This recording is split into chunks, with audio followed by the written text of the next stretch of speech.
യേശുവിൽ ഏറ്റവും അനുഗ്രഹീതരായ പ്രിയപ്പെട്ടവരെ, നിങ്ങളെ എല്ലാവരെയും യേശുവിൻ്റെ നാമത്തിൽ അനുഗ്രഹിക്കുകയും നിങ്ങൾക്ക് വേണ്ടി പ്രാർത്ഥിക്കുകയും ചെയ്യുന്നു. ഒരു ദിവസം കൂടി ദൈവത്തിൻ്റെ വചനം കേട്ട് പ്രാർത്ഥിക്കാനും ദൈവത്തിൻ്റെ വചനത്തെ ധ്യാനിക്കാനും നമുക്ക് ലഭിച്ച ഈ നല്ല സമയം, ആരോഗ്യം, അവസരം, എല്ലാ കാര്യങ്ങളെ ഓർത്ത് ദൈവത്തിന് നന്ദി പറയാം. കർത്താവേ, ഡെയിലി ബ്ലെസ്സിങ്ങിൻ്റെ ഭാഗമായി നിന്നുകൊണ്ട് ഒരു വീട്ടിലെ, ഒരു കുടുംബത്തിലെ അംഗങ്ങളെപ്പോലെ കൂട്ടായ്മയിൽ നിന്ന് ദൈവവചനം ശ്രദ്ധിക്കുന്ന, പ്രാർത്ഥിക്കുന്ന ലക്ഷക്കണക്കിന് വ്യക്തികൾ, കുടുംബങ്ങൾ ഇന്ന് ഡെയിലി ബ്ലെസ്സിങ്ങിൻ്റെ ഭാഗമാണ്.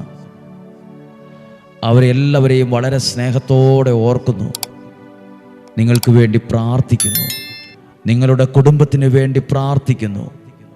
നിങ്ങളുടെ പ്രാർത്ഥന ആവശ്യങ്ങളെ ദൈവകരങ്ങളിൽ ഏൽപ്പിക്കുന്നു. നിങ്ങളുടെ ആരോഗ്യത്തെ ദൈവകരങ്ങളിൽ സമർപ്പിച്ചേൽപ്പിച്ച് പ്രാർത്ഥിക്കുന്നു. നിങ്ങളുടെ എല്ലാ വരുമാന മാർഗങ്ങൾ, കൃഷിയിടങ്ങൾ, ജോലി മേഖല, വിദ്യാഭ്യാസം, എല്ലാ കാര്യങ്ങളെ ഓർക്കുന്നു, പ്രാർത്ഥിക്കുന്നു. നിങ്ങളുടെ മക്കളെ ഓർത്ത് പ്രാർത്ഥിക്കുന്നു. നിങ്ങളുടെ നിയോഗങ്ങളെ, പ്രാർത്ഥനാവശ്യങ്ങളെ ഒരിക്കൽ കൂടി ദൈവത്തിൻ്റെ ബലമുള്ള കരങ്ങളിൽ പൂർണ്ണമായും ഏൽപ്പിച്ചു തരുന്നു. പ്രാർത്ഥിക്കുന്നു. എല്ലാവർക്കും വേണ്ടി പ്രാർത്ഥിക്കുന്നു. ഹല്ലേലൂയ. ഇന്നൊരു കാര്യം ഓർമ്മിപ്പിക്കുകയാണ്. ദൈവത്തിൻ്റെ വചനത്തെ വിശ്വസിച്ചവരെ ദൈവം മാനിക്കുന്നുണ്ട്. ദൈവത്തിൻ്റെ വചനത്തെ സ്നേഹിച്ചവരെ ദൈവം സ്നേഹിക്കുന്നു. ദൈവത്തിൻ്റെ വചനത്തെ ചേർത്ത് പിടിക്കുന്നവരെ ദൈവവും ചേർത്ത് പിടിക്കുന്നു. ദൈവത്തിൻ്റെ വചനത്തെ സ്വീകരിച്ചവരെ അത്ഭുതം കാണാൻ ഇടയാക്കുന്നു. ഇതെല്ലാം ഈ കാലഘട്ടത്തിൽ ഒരു പ്രത്യേകതയാണ്. ദൈവത്തിൻ്റെ വചനത്തെ വിശ്വസിച്ചവരെ ദൈവം മാനിക്കുന്നു. ദൈവം അവരെ ബഹുമാനിക്കുന്നു. ദൈവം അവരെ അംഗീകരിക്കുന്നു. ദൈവം അവരെ ചേർത്ത് പിടിക്കുന്നു. അത്ഭുതങ്ങൾ കാണാൻ അവരുടെ കണ്ണുകൾക്ക് ഭാഗ്യം ലഭിക്കാൻ തുടങ്ങുന്നു. പ്രിയപ്പെട്ടവരെ, എത്രയോ സാക്ഷ്യങ്ങളാണെന്നറിയാമോ? ഓരോ ദിവസവും ഈ ആലയത്തിൽ ദൈവത്തെ മഹത്വപ്പെടുത്തിക്കൊണ്ട് മുഴങ്ങുന്നത് അനേകരുടെ ജീവിതത്തിന് വഴിത്തിരിവായി മാറുന്നു. ഓരോ ദിവസത്തെയും വചനവും ശുശ്രൂഷയും നിങ്ങൾക്ക് വേണ്ടി പ്രാർത്ഥിക്കുന്നു. ഇന്ന് ദൈവത്തിൻ്റെ ഒരു വചനം നാം ശ്രദ്ധിക്കുന്നത് സഫലമാക്കുന്നു. തൻ്റെ ഭക്തരുടെ എന്ന് പറഞ്ഞാൽ ദൈവത്തിൽ ആശ്രയിക്കുന്ന എൻ്റെ, നിങ്ങളുടെ, ദൈവത്തിൻ്റെ വചനം ശ്രവിക്കുന്ന ഓരോ കുടുംബങ്ങളെ നോക്കി, ഓരോ യുവതി യുവാക്കളെ നോക്കി, ഓരോ പ്രാർത്ഥന ആവശ്യങ്ങളെ നോക്കിയിട്ടാണ് ഈ വചനം ഇന്ന് കേൾക്കുന്നത്. സങ്കീർത്തനം 145:19 തൻ്റെ അവരെ അവിടുന്ന് രക്ഷിക്കുന്നു. ആഗ്രഹം എല്ലാ മനുഷ്യൻ്റെ ജീവിതവുമായി ബന്ധപ്പെട്ട് വളരെ പ്രാധാന്യമുള്ള ഒന്നാണ് ആഗ്രഹം. ഓരോ മനുഷ്യൻ്റെയും ആഗ്രഹം ഓരോന്നാണ്. ഓരോ കുടുംബത്തിനും ഓരോ ആഗ്രഹമുണ്ട്. പൊതുവായ ആഗ്രഹമുണ്ട്, വ്യക്തിപരമായ ചില ആഗ്രഹമുണ്ട്. അത് ദൈവം തന്നൊരാഗ്രഹമാണെങ്കിൽ ദൈവം അതിനെ സഫലമാക്കും. ഇന്ന് നിങ്ങൾ ഒത്തിരി ആഗ്രഹങ്ങൾ, ഇന്ന കാര്യം നടന്നു കിട്ടിയായിരുന്നെങ്കിൽ, ഇന്ന കാര്യം എനിക്കൊന്ന് ദൈവം, അതൊന്ന് ദൈവത്തിൻ്റെ കരം അവിടെ പ്രവർത്തിച്ചിരുന്നെങ്കിൽ, ഇങ്ങനെ 100 കാര്യങ്ങൾ ഒരാഗ്രഹമാണ്. നമ്മളെ ഓരോ ദിവസവും പ്രാർത്ഥനയിൽ വയ്ക്കുന്ന നിയോഗങ്ങൾ ആഗ്രഹങ്ങളാണ്. ഞാനിങ്ങനെ ചിന്തിക്കുന്നുണ്ട്, നമ്മുടെ ആഗ്രഹങ്ങളൊക്കെ ആരോടെങ്കിലുമൊക്കെ പറയുമ്പോൾ അവർ പറയില്ലേ, ഇതൊന്നും നടക്കാൻ പോകുന്നില്ല, ഇതൊന്നും ശരിയാകാൻ പോകുന്ന കാര്യമൊന്നുമല്ല, ഇത് എവിടുന്ന് വന്നു, നിനക്ക് ഇങ്ങനത്തെ ഒരു വ്യത്യസ്തമായ ഒരു ആഗ്രഹം, നിനക്ക് വേറെ എന്തെല്ലാം കാര്യങ്ങൾ ആഗ്രഹിക്കാനുണ്ട്. നമ്മുടെ ആഗ്രഹങ്ങളെ നോക്കിയിട്ട് നെഗറ്റീവ് പറയുന്നവരുണ്ട്, തളർത്തുന്നവരുണ്ട്, സപ്പോർട്ട് ചെയ്യുന്നവരുണ്ട്, പ്രോത്സാഹിപ്പിക്കുന്നവരുണ്ട്. എനിക്കൊരാഗ്രഹം ഉണ്ടായിരുന്നു, ദൈവത്തിൻ്റെ വചനം പ്രസംഗിക്കണമെന്ന്, ദൈവത്തിൻ്റെ വചനം അനേകരോട് പറയണമെന്ന്. ഞാനിത് ചിലരോടൊക്കെ എൻ്റെ ആഗ്രഹം പറഞ്ഞപ്പോൾ എന്നോട് ചിലരെങ്കിലും പറഞ്ഞത്, അതൊന്നും നടക്കുന്ന കാര്യമല്ല, നിനക്കങ്ങനെ പ്രസംഗിക്കാനുള്ള ഒരു കഴിവില്ല, എനിക്ക് തോന്നുന്നില്ല നിനക്കങ്ങനെയൊക്കെ ആകാൻ പറ്റുമെന്ന്. നിനക്ക് വേറെ എന്തെങ്കിലും ഒരു ഫീൽഡായിരിക്കും നല്ലത്. പക്ഷേ നമ്മുടെ ആഗ്രഹത്തെ മനുഷ്യർ പറഞ്ഞ് നടക്കുകയില്ല, ശരിയാകുകയില്ല എന്നൊക്കെ ആയാലും നമ്മുടെ ആഗ്രഹത്തെ സമർപ്പിച്ച് നമ്മൾ പ്രാർത്ഥിക്കണം. കർത്താവേ, എൻ്റെ ആഗ്രഹം, എൻ്റെ മനസ്സിനകത്തുള്ള ആഗ്രഹം ഇതാണ്, ഇതെന്നെക്കുറിച്ചുള്ള ദൈവ പദ്ധതിയുടെ ഭാഗമായിട്ടാണ് ഈ ആഗ്രഹം വന്നെങ്കിൽ എനിക്കത് സാധിച്ചു കിട്ടണം, എനിക്കത് കിട്ടണം, ലഭിക്കണം. ദൈവവചനം പറയുവാണ്, തൻ്റെ ഭക്തരുടെ ആഗ്രഹത്തെ ദൈവം സാധിച്ചു കൊടുക്കുന്ന 20-ാം സങ്കീർത്തനം 4-ാമത്തെ വാക്യവും അതിനോട് ചേർന്ന് വായിക്കാതെ പോകുന്നത് ശരിയല്ല. സങ്കീർത്തനം 20:4, അവിടുന്ന് നിന്റെ ഹൃദയാഭിലാഷം എന്ന് പറഞ്ഞാൽ എൻ്റെ ഹൃദയത്തിൻ്റെ ആഗ്രഹം സാധിച്ചു തരട്ടെ. എൻ്റെ ഹൃദയാഭിലാഷം സാധിച്ചു തരുന്ന ദൈവം, ആ ദൈവത്തെ ആരാധിക്കുന്നത്, ആ ദൈവത്തെയാ സ്നേഹിക്കുന്നത്, ആ ദൈവമാ ഇന്ന് എൻ്റെ ദൈവമായി നിലകൊള്ളുന്നത്. എൻ്റെ ഹൃദയത്തിൻ്റെ അഭിലാഷങ്ങളെ, ആഗ്രഹങ്ങളെ സാധിച്ചു തരും. അടുത്ത വാക്യം എഴുതിയിട്ടുണ്ട്, സങ്കീർത്തനം 20:4, അവിടുന്ന് നിന്റെ ഉദ്യമങ്ങൾ സഫലമാക്കും, നിന്റെ പ്രയത്നങ്ങൾ, നിന്റെ അധ്വാനം സഫലമാക്കും, അത് 100% റിസൾട്ടുള്ള ഒന്നാക്കും. ഒരിക്കൽ കൂടി പറയട്ടെ, നമ്മുടെ ആഗ്രഹങ്ങളെ സഫലമാക്കുന്ന ഒരു ദൈവമുണ്ട്. ഇപ്പോൾ ഞാൻ പ്രാർത്ഥിക്കാൻ പോകുമ്പോൾ നിങ്ങൾ മനസ്സിലിങ്ങനെ കാണണം, എൻ്റെ ദൈവമേ, നടന്നു കിട്ടണം എന്നാഗ്രഹിച്ച് പ്രാർത്ഥിക്കുന്ന കാര്യം ഇന്നതാണ്, ഞാൻ അതിനുവേണ്ടി പ്രാർത്ഥിക്കാൻ പോവാണ്. നിങ്ങൾ ഈ വചനം കേൾക്കുമ്പോൾ എൻ്റെ ജീവിതത്തിൽ, എൻ്റെ മക്കളിൻ്റെ ആരോഗ്യത്തിൽ നടന്നു കിട്ടണം, അങ്ങനെ ഒരു കാര്യം യാഥാർത്ഥ്യമാകണം എന്നാഗ്രഹിക്കുന്നതിനെ ഒന്ന് വിശ്വാസത്തിൽ കാണാൻ പറ്റുമോ? നിങ്ങളായിരിക്കുന്ന സ്ഥലത്ത് ഞാൻ പ്രാർത്ഥിക്കട്ടെ. കർത്താവേ, ഡെയിലി ബ്ലെസ്സിങ്ങിൻ്റെ ഭാഗമായി നിന്ന് അങ്ങയുടെ വചനം കേൾക്കുന്ന പ്രിയപ്പെട്ടവരുടെ ആഗ്രഹങ്ങളെ ഞാൻ വിശ്വാസത്തിൽ നിൻ്റെ കരങ്ങളിൽ തരുന്നു. ആഗ്രഹങ്ങളെ കർത്താവേ, നല്ലൊരു ഭവനം ആഗ്രഹിക്കുന്നവരുണ്ട് ഇതിനകത്ത്, അവരുടെ ആഗ്രഹത്തെ തരുന്നു. നല്ലൊരു ജീവിതം ആഗ്രഹിക്കുന്നവർ ഇതിനകത്തുണ്ട്. എൻ്റെ സങ്കടങ്ങളും നിരാശയും ഒക്കെ മാറിപ്പോയിരുന്നെങ്കിൽ എന്നാഗ്രഹിക്കുന്നവരുണ്ട്.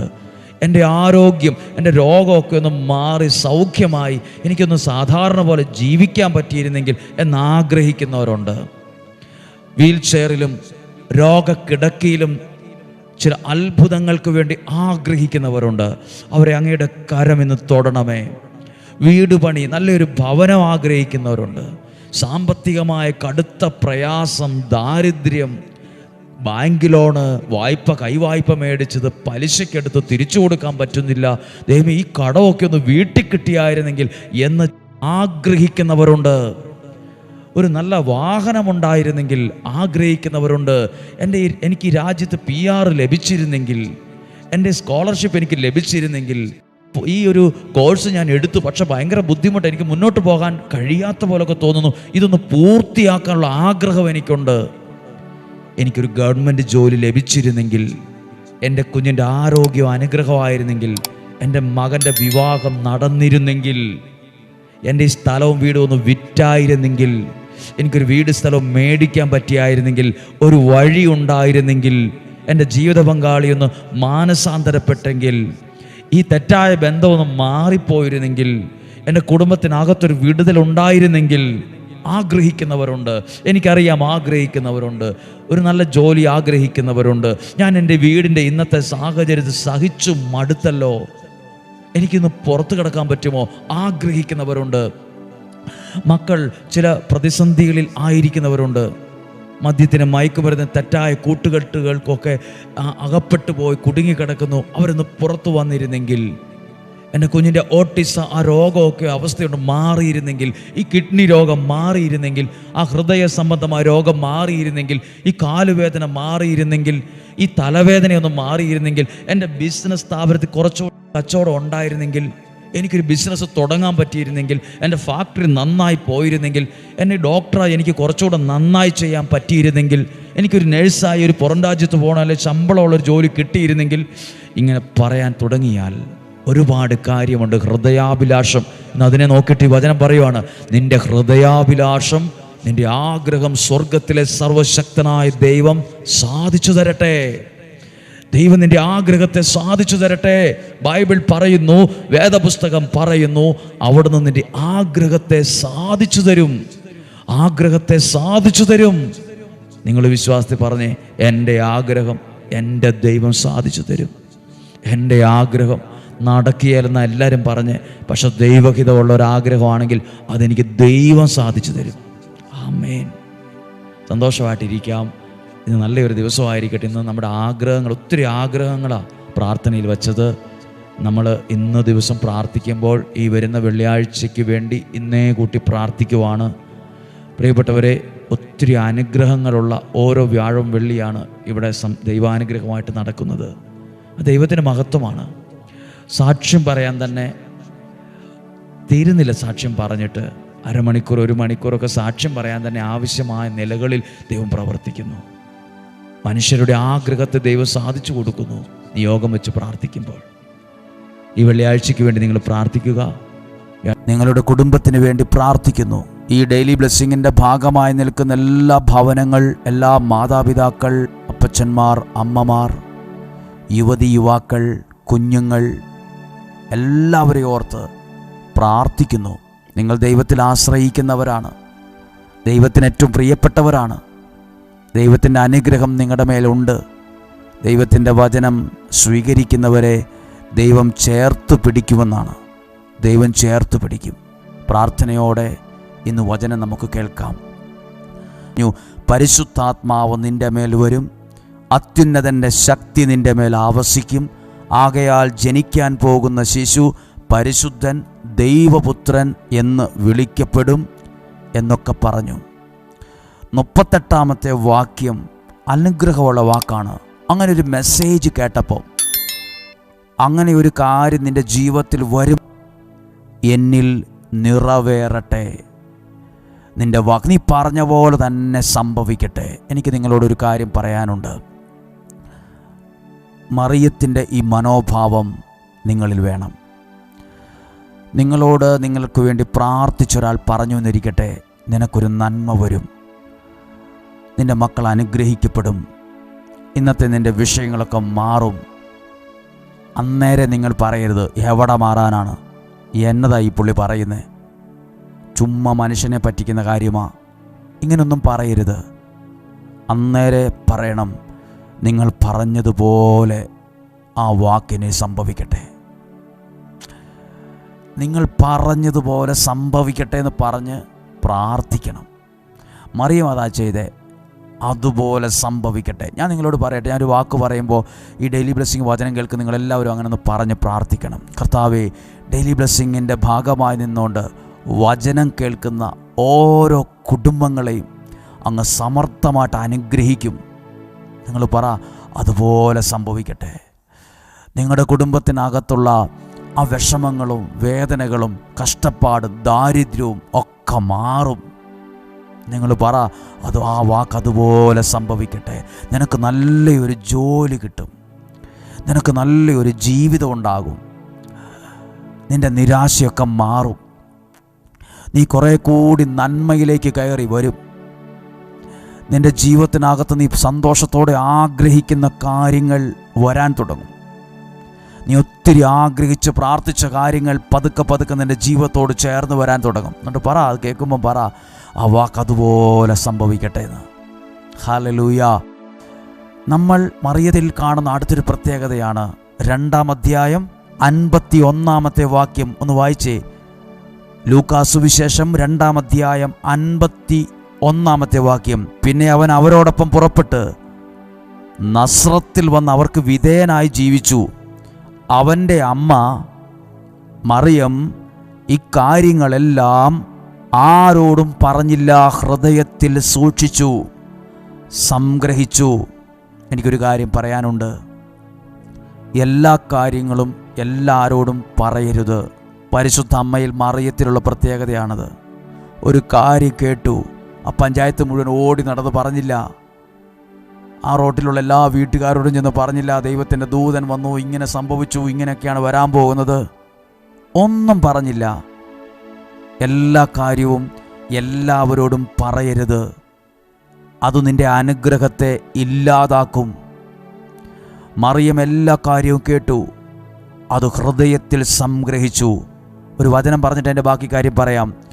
പ്രഭാഷകൻ 8:19 എല്ലാവരോടും എല്ലാം തുറന്ന് പറയരുത്, അത് നിൻ്റെ സന്തോഷത്തെ കെടുത്തും, അത് നിൻ്റെ അനുഗ്രഹത്തെ ഇല്ലാതാക്കും, അത് നിന്നിലേക്ക് വരുന്ന നന്മയെ തകർത്തു കളയും. എല്ലാം എല്ലാവരോടും പറയരുത്. പറയേണ്ടതുണ്ട്, പറയേണ്ടാത്തതുണ്ട്. നമ്മൾ ചിലരോടൊക്കെ പറഞ്ഞു, ഇപ്പോൾ ചിന്തിക്കുന്നുണ്ട്, പറയണ്ടായിരുന്നു, അത് വേണ്ടായിരുന്നു. ആലോചിക്കണം, ദൈവം ഇത് പറയേണ്ടതാണോ, ഇത് ചോദിക്കണോ, ഇത് പറയണോ എല്ലാം. ഞാൻ നിങ്ങളോടൊരു കാര്യം ഇതിനോടൊപ്പം ഓർമ്മിപ്പിക്കട്ടെ. മറിയം ദൈവത്തിൻ്റെ വാക്കിനെ സ്വീകരിച്ചു, എന്നിട്ട് അതുപോലെ സംഭവിക്കട്ടെ എന്ന് പറഞ്ഞു. എൻ്റെ വീട്ടിൽ, എൻ്റെ ജീവിതത്തിൽ അത് സംഭവിക്കട്ടെ എന്ന് പറഞ്ഞു. അത് വിശ്വാസത്തിൽ ഏറ്റെടുത്തു. അതൊരു അനുഗ്രഹമായി. ഈ കാര്യങ്ങളൊന്നും ആരോടും പറഞ്ഞില്ല, ഹൃദയത്തിൽ സംഗ്രഹിച്ചു. ഞാൻ ഒരിക്കലും ഒരാളോട് പറഞ്ഞു, നിനക്ക് വേണ്ടി പ്രാർത്ഥിക്കുമ്പോൾ നീ നല്ലൊരു രാജ്യത്ത് പോകുന്നതും ജോലി ചെയ്യുന്നതും കാണുന്നുണ്ട്, നിനക്ക് പോകാനൊക്കെ പറ്റും, നിനക്കൊരു നല്ല ഭാവിയുണ്ടല്ലോ. അത് മുഖമൊക്കെ ഇങ്ങനെ ഭയങ്കരമായി തെളിഞ്ഞ് സന്തോഷത്തോടെ എന്നെ നോക്കി കൈയൊക്കെ കൂപ്പി കാണിച്ചു. അപ്പോൾ അവൻ്റെ മനസ്സിൽ പെട്ടെന്ന് വന്നത് ചിലരോടൊക്കെ ഇത് പറയണമെന്നുള്ള. പ്രാർത്ഥിക്കാൻ പോയ സ്ഥലത്ത് ഇങ്ങനെ കേട്ടു. അപ്പോഴേ ഞാൻ അവനൊരു കാര്യം പറഞ്ഞു. ഈ വചനം ഞാൻ പറഞ്ഞു, ഞാനിപ്പോൾ നിന്നോട് പറഞ്ഞ കാര്യം അത് നിൻ്റെ ജീവിതത്തിൽ വെളിപ്പെടുന്നത് വരെ നീ പ്രാർത്ഥനയിൽ കാത്തിരിക്കണം. നിനക്ക് വേണ്ടി പ്രാർത്ഥിച്ച ഈ ഒരു മെസ്സേജാണ്. നീ അതെല്ലാവരോടും പറയണ്ട. ചുമ്മാ എല്ലാവരോടും പോകുന്ന വഴിയിലും ഫോൺ വിളിക്കുന്ന എല്ലാവരോടും പറയരുത്. അത് നിൻ്റെ ജീവിതത്തിൽ ദൈവം അനുഗ്രഹിച്ചു വരുന്നത് വരെയും അത് പറയരുത്. നിങ്ങളോട് ആരെങ്കിലും പ്രാർത്ഥിച്ച് അല്ലെങ്കിൽ നിങ്ങളുടെ ശിരസിൽ കരങ്ങൾ വെച്ചിട്ട് പറഞ്ഞോ, നിങ്ങൾക്ക് നല്ലൊരു വീട് വരും, നിങ്ങളുടെ മക്കൾ അനുഗ്രഹിക്കപ്പെടും, നിങ്ങളുടെ ജീവിത പങ്കാളിയൊക്കെ നല്ലതുപോലെ ആകും, എന്തെങ്കിലുമൊക്കെ മെസ്സേജ് പറഞ്ഞിട്ടുണ്ടോ? അത് അത് കിട്ടുന്ന യാഥാർത്ഥ്യത്തിലാകുന്നത് വരെ അതിനെ സ്വീകരിക്കാൻ പ്രാർത്ഥിച്ചൊരുങ്ങണം. ഹല്ലേലൂയ. എല്ലാം എല്ലാവരോടും പറയില്ല. അത് നിൻ്റെ സന്തോഷം കെടുത്തിക്കളയും, നിനക്ക് ദുഃഖം ഉണ്ടാക്കും. എല്ലാ കാര്യവും ഹൃദയത്തിൽ സംഗ്രഹിച്ചു. അങ്ങനെ ഒരു നന്മ ഡെയിലി ബ്ലെസ്സിങ്ങിൻ്റെ ഭാഗമായി നിൽക്കുന്ന എല്ലാവർക്കും കിട്ടട്ടെ. ഒന്നാമത്തെ കാര്യം, ദൈവം നൽകുന്നൊരു വാക്ക് കേൾക്കുമ്പോൾ എനിക്കോ, എൻ്റെ ജീവിതത്തിലോ, ഇനിയോ, ഇത്രയും വയസ്സായില്ലേ, ഞാൻ ഇന്നാൾ പറഞ്ഞതുപോലെ എനിക്കോ അങ്ങനെ പറയല്ലേ. നിൻ്റെ വാക്ക് പോലെ എന്നെ സംഭവിക്കട്ടെ, നിൻ്റെ വാക്ക് പോലെ എൻ്റെ ജീവിതത്തിൽ വരട്ടെ. അങ്ങനെ പറയണം. ചെറിയ കാര്യമായിരിക്കാം, വലിയ കാര്യമായിരിക്കാം. പ്രാർത്ഥിച്ച് ദൈവാനുഗ്രഹത്തിൽ നിന്നുകൊണ്ട് ഒരാൾ പറയുവാണ്, ഇങ്ങനെയൊക്കെ വരും, നിനക്ക് ജീവിതത്തിൽ വരും, അങ്ങനെ തന്നെ സംഭവിക്കട്ടെ എന്ന് പറയണം. ഹല്ലേലൂയ. 2, കേട്ട കാര്യങ്ങൾ എല്ലാവരോടും പഞ്ചായത്തിൽ പോയി, ആ പള്ളിയിൽ പോകുന്നവരോട്, അല്ലെങ്കിൽ വരുന്നവരോട്, വീട്ടിൽ വരുന്നവരോട്, കല്യാണത്തിന് പോയപ്പോൾ അവിടെ, മാമോദീസായ്ക്ക് പോയപ്പോൾ അവിടെ, ആഘോഷങ്ങൾക്ക് പോയപ്പോൾ അവിടെ, ചിലരോടൊക്കെ പറഞ്ഞു. എല്ലാവരോടും പറയരുത്. അത് നിൻ്റെ സന്തോഷത്തെ കെടുത്തിക്കളയും. ഇന്ന് 8 നോമ്പ് തീരുമ്പോൾ ഈ വചനം ഞാൻ പറഞ്ഞതേ നിങ്ങൾക്കൊരനുഗ്രഹമാകുമെന്ന് വിശ്വസിച്ച, ഈ വാക്ക് വിശ്വസിച്ച, ദൈവത്തിൻ്റെ വാക്ക് വിശ്വസിച്ച ഒരു ഗുണമുണ്ട്. അത് നിന്നെ ഭാഗ്യമുള്ള ഒരാളാക്കും. ദൈവത്തിൻ്റെ വാക്ക് വിശ്വസിക്കുമ്പോൾ നീ ഒരു ഭാഗ്യമുള്ള ആളായി മാറും. വചനത്തിൽ അത് വായിക്കാം, എന്നിട്ട് നിർത്താം. ദൈവത്തിൻ്റെ വാക്ക് അതുപോലെ സംഭവിക്കട്ടെ എന്ന് പറഞ്ഞു. 1-ാം അധ്യായം, ലൂക്കാസ് സുവിശേഷം 1-ാം അധ്യായം 45-ാമത്തെ വാക്യം. കർത്താവ് അരുളി ചെയ്ത കാര്യങ്ങൾ നിറവേറുമെന്ന് വിശ്വസിച്ചപ്പോൾ ആരായി മാറി? ആളുടെ ജീവിതം ഭാഗ്യമുള്ളതായി മാറി. ദൈവത്തിൻ്റെ വാക്ക് നിങ്ങൾ വിശ്വസിക്കുമ്പോൾ നിങ്ങളുടെ ജീവിതം നിങ്ങൾ പോലും അറിയുന്നില്ല, ഭാഗ്യമുള്ള ഒന്നിലേക്കാണ് മാറിക്കൊണ്ടിരിക്കുന്നത്. ഭാഗ്യമുള്ള ഒരാളായി മാറുവാണ്. ദൈവത്തിൻ്റെ വാക്ക്. കയ്യിൽ കുറേ പണം വരുമ്പോഴും, ലക്ഷക്കണക്കിന് രൂപ വിലയുള്ളൊരു വാഹനം വരുമ്പോഴല്ല ഭാഗ്യമാകുന്നത്. ദൈവത്തിൻ്റെ വാക്ക് വിശ്വസിക്കുമ്പോൾ നീ ഭാഗ്യമുള്ള ഒരാളാകും.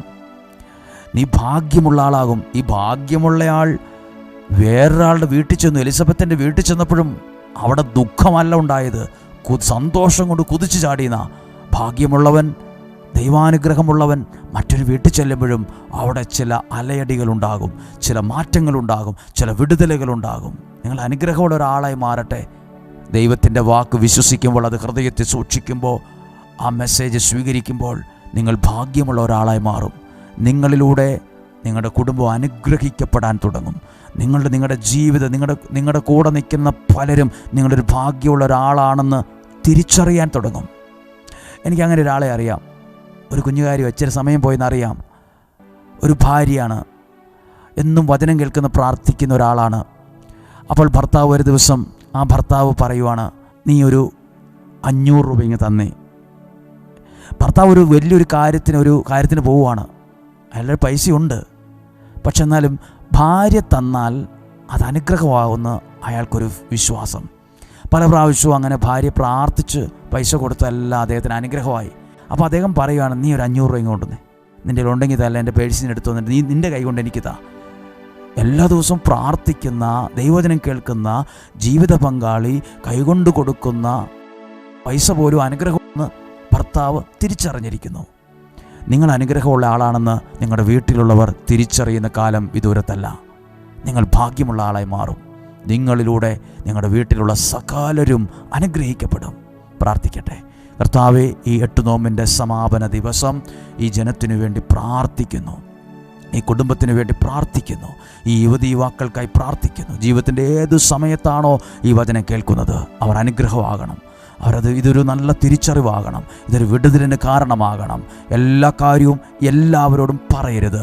പറയേണ്ടതുണ്ട്, പറയേണ്ടാത്തതുണ്ട്. തിരിച്ചറിയാനുള്ള വിവേകം കൊടുക്കണമേ. നിന്നോട് പ്രാർത്ഥിച്ചൊരാൾ പറഞ്ഞു നീ അനുഗ്രഹമാകും, ഉടനെ അതെല്ലാവരോടും പറയരുത്. പ്രാർത്ഥിച്ച് പ്രാപിക്കുന്നതുവരെ, സ്വീകരിക്കുന്നത് യാഥാർത്ഥ്യത്തിലാകുന്നതുവരെ അതിനുവേണ്ടി കാത്തിരിക്കുക. ദൈവത്തിൻ്റെ അനുഗ്രഹം ഉണ്ടാകട്ടെ, ദീർഘായുസ്സും ആരോഗ്യം ഉണ്ടാകട്ടെ, സന്തോഷവും സമാധാനം ഉണ്ടാകട്ടെ. പരിശുദ്ധ അമ്മയുടെ ആ ഒരു മാധ്യസ്ഥം നിങ്ങൾക്കുണ്ടാകട്ടെ. യേശുവിൻ്റെ സാന്നിധ്യം നിങ്ങളുടെ കൂടെ ഉണ്ടായിരിക്കട്ടെ. യേശുവിൻ്റെ വചനം നിങ്ങൾക്ക് അനുഗ്രഹമാകട്ടെ. രോഗങ്ങളിൽ നിന്നും, അപകടത്തിൽ നിന്നും, ദുർമരണത്തിൽ നിന്നും, മുപ്പെത്താത്ത മരണത്തിൽ നിന്നും, ചതിയിൽ നിന്നും, വഞ്ചനയിൽ നിന്നും എല്ലാവിധ സംരക്ഷണവും ദൈവം തരട്ടെ. ദൈവം നൽകുന്ന സമ്പത്തും സമാധാനവും ഐശ്വര്യവും നിങ്ങളിൽ ഉണ്ടാകട്ടെ. നല്ല കാര്യങ്ങൾ ജീവിതത്തിൽ സംഭവിക്കട്ടെ. നല്ലൊരു ഞായറാഴ്ചയായിരിക്കട്ടെ, നല്ല ദിവസമായിരിക്കട്ടെ. ഈ വചനം സാധിക്കുന്നവർക്ക് അയച്ചു കൊടുക്കുക. അയച്ചു കൊടുക്കുന്ന നിങ്ങൾക്ക് വേണ്ടി പ്രാർത്ഥിക്കുന്നു, കേൾക്കുന്ന നിങ്ങൾക്ക് വേണ്ടി പ്രാർത്ഥിക്കുന്നു, ഇപ്പോഴും എപ്പോഴും എന്നേക്കും. ആമേൻ. ദൈവം അനുഗ്രഹിക്കട്ടെ. നല്ലൊരു ദിവസമാണ്. ഇന്ന് കേട്ട വചനം നിങ്ങൾക്ക് പ്രയോജനപ്പെടും. ഇന്ന് കേട്ട വചനം നിങ്ങൾക്ക് അനുഗ്രഹമാണ്. സാധിക്കുന്ന എല്ലാവർക്കും അയച്ചു കൊടുക്കുക. അവരെപ്പോഴെങ്കിലും സമയത്ത് അത് കേൾക്കട്ടെ, അനുഗ്രഹമാകട്ടെ. നാളെ നമുക്ക് 5:30 ഒരുമിച്ച് കാണാം, ഒരുമിച്ച് പ്രാർത്ഥിക്കാം. ദൈവം നിങ്ങളെ സഹായിക്കട്ടെ. ആമേൻ.